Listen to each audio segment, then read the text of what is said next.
calon legislatif Partai Daerah Aceh Dapil 2 nomor urut 5 bagian Mutiara Barat. Jadi menyanyian moden uring di ke tungku abun gore-gore yang kagah pikiran gereyo karena itanyo ya likut pi hanali apa deh karena uring yang di ke uring yang betul sehingga wate pemilihan singa ya yang ju satu namanya Tungku Dedi mungkinnya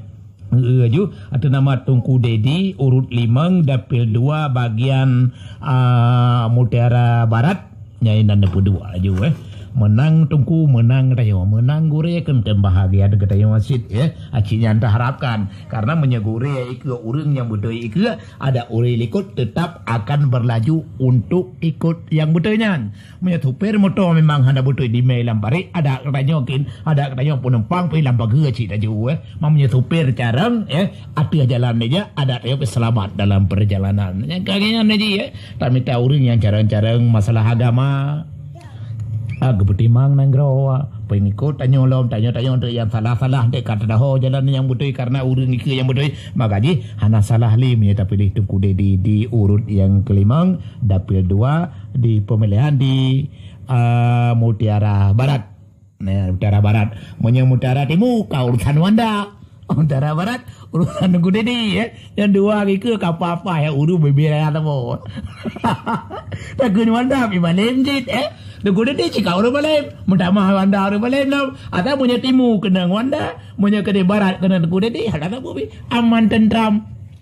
mudip ya Tungku Dedi selamat malam dan selamat malam untuk Anda ya Tungku Dedi apa haba malamnya tenteh haba god ya Tungku Dedi sebuah lagu kalun persembahkan ya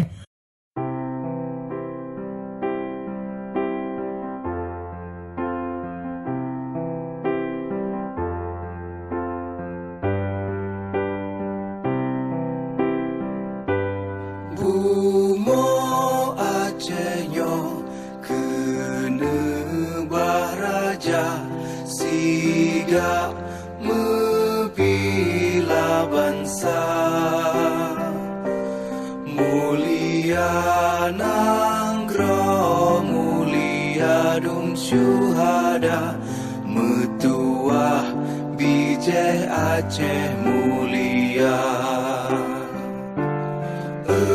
ya